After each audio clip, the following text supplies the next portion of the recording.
Market లో invest చేసి మీ డబ్బులు డబుల్ చేసుకోవాలనుకుంటున్నారా? సుందరరామిరెడ్డి గారి లైవ్ సెమినార్ కి అటెండ్ అవ్వండి.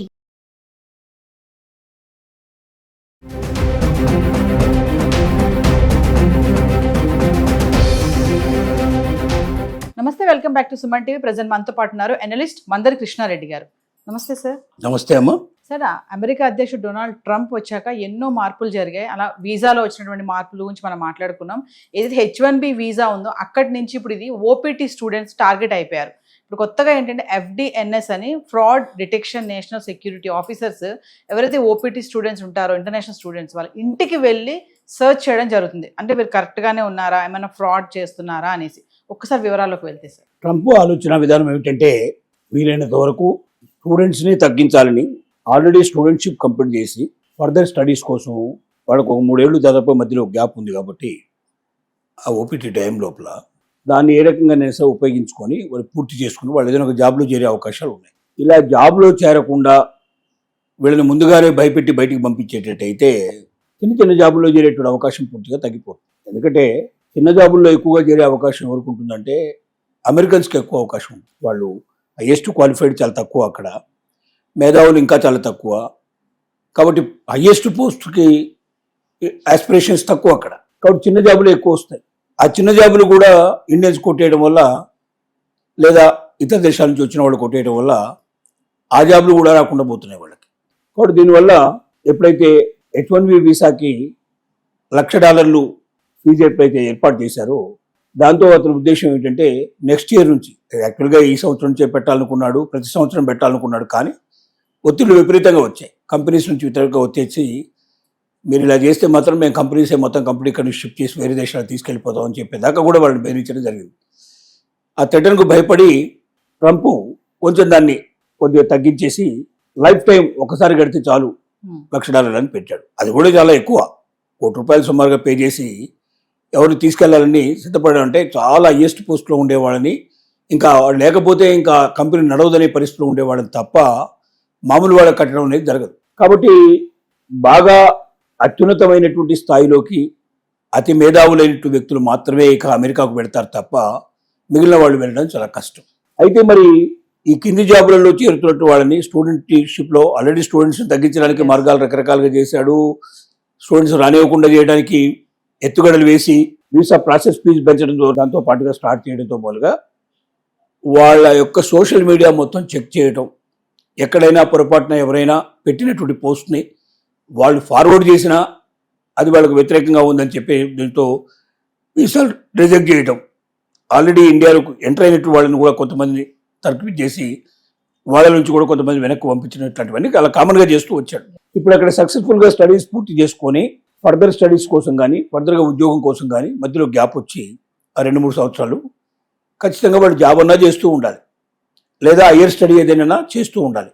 ఈ రెండూ లేకుండా ఖాళీగా కూర్చున్న వాళ్ళు ఎవరైనా ఉంటే మాత్రం వాళ్ళని పట్టుకోవడానికి అమెరికా నుంచి వాళ్ళని పంపించడానికి పూర్తి ఆస్కారం ఉంది. వీళ్ళ దృష్టిలో అలాంటి వాళ్ళు చాలా ఎక్కువ మంది ఉన్నారు అని అర్థం. ఎందుకంటే జాబ్స్ ఉండవు వాళ్ళకి, రెండోది హయ్యర్ స్టడీస్ కూడా ఉండవు, జాబ్ కోసం ప్రయత్నం చేస్తూ ఉంటారు. కానీ ఇలాంటిది ఏదైనా వస్తుందేమో అన్న భయంతో ఏం చేస్తారంటే ఏదైనా దొంగ సర్టిఫికెట్లు క్రియేట్ చేసి పెట్టుకుంటారు వాళ్ళు. ఇలాంటి వాళ్ళని పట్టుకోవడానికే ప్రత్యేకంగా వాళ్ళు ఒక సెక్యూరిటీ ఫోర్స్ని తయారు చేసి, నేషనల్ సెక్యూరిటీ ఫోర్స్ని తయారు చేసి వాళ్ళని స్టూడెంట్స్ వాళ్ళ ఇళ్లకి వాళ్ళు ఉండేటువంటి గదుల్లోకి పంపిస్తున్నారు. ఇన్వెస్టిగేషన్ అక్కడ పంపించేసి వాళ్ళని ఏం చేస్తారు, ఇన్వెస్టిగేషన్ చేస్తారు, మొత్తం చెక్ చేస్తారు. వాళ్ళు చెక్ చేసి వాళ్ళని అడిగే ప్రశ్న ఏమిటంటే మీరు ఉద్యోగం చేస్తున్నారా, ఎక్కడ చేస్తున్నారు, ఏ కంపెనీలో చేస్తున్నారు, దాని వివరాలు ఏమిటి డీటెయిల్గా అడుగుతారు.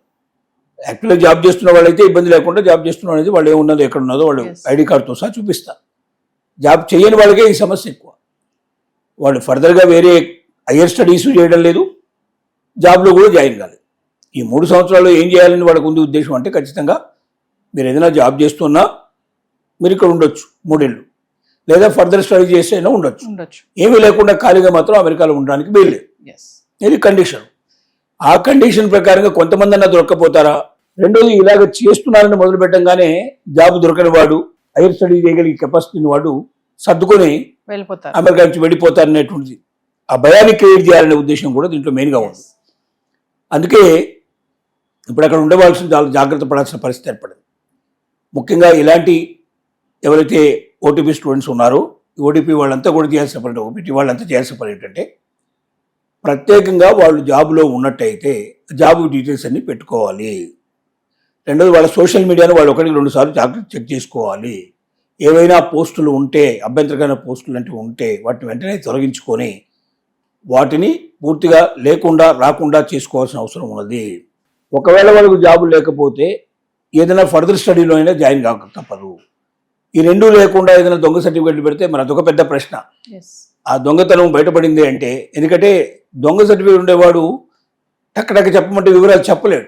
ఎవరో తీసుకొస్తాడు, పెట్టుకుంటాడు. నువ్వు ఏ కంపెనీలో పనిచేస్తావు, పలానా కంపెనీ, ఆ కంపెనీలో ఎప్పుడు జాయిన్ అయ్యావు, ఎలా జాయిన్ అయ్యావు, డీటెయిల్స్ అన్ని టక్కటక్కగా అడుగుతుంటారు. నిజంగా ఉన్నవాడు వాస్తవం అయితే ఆ డేట్ ని కరెక్ట్గా చెప్తాడు. కానీ ఎన్ని క్రియేటివిటీ కాబట్టి క్రియేట్ చేసినట్టు కాబట్టి టక్కటక్క చెప్పలేడు. తప్పులు చెప్పే అవకాశాలు ఎక్కువ ఉన్నాయి. వాళ్ళకి కావాల్సింది కూడా అదే. ఆ తప్పులు చెప్తే అది తీసుకొని నువ్వు జాయిన్ అయిన రిపోర్ట్ ఇవ్వమంటారు. ఆ రిపోర్ట్ రెండు కూడా పరీక్ష చేస్తారు.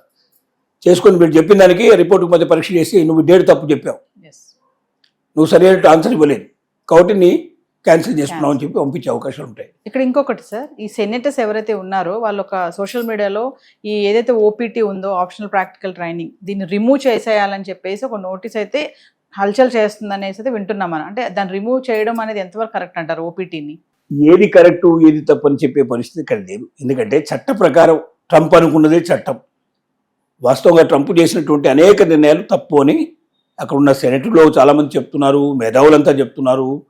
అసలు ఇప్పుడు ట్రంప్కు వ్యతిరేకంగా దేశమే తిరగబడే పరిస్థితి ఏర్పడింది. ఇలాంటి స్థితిలో తప్పు ఒప్పు అనేటువంటి పరిస్థితి లేదు ఇక్కడ. ట్రంప్ గుడ్డిగా కొన్ని నిర్ణయాలు తీసుకుంటున్నాడు.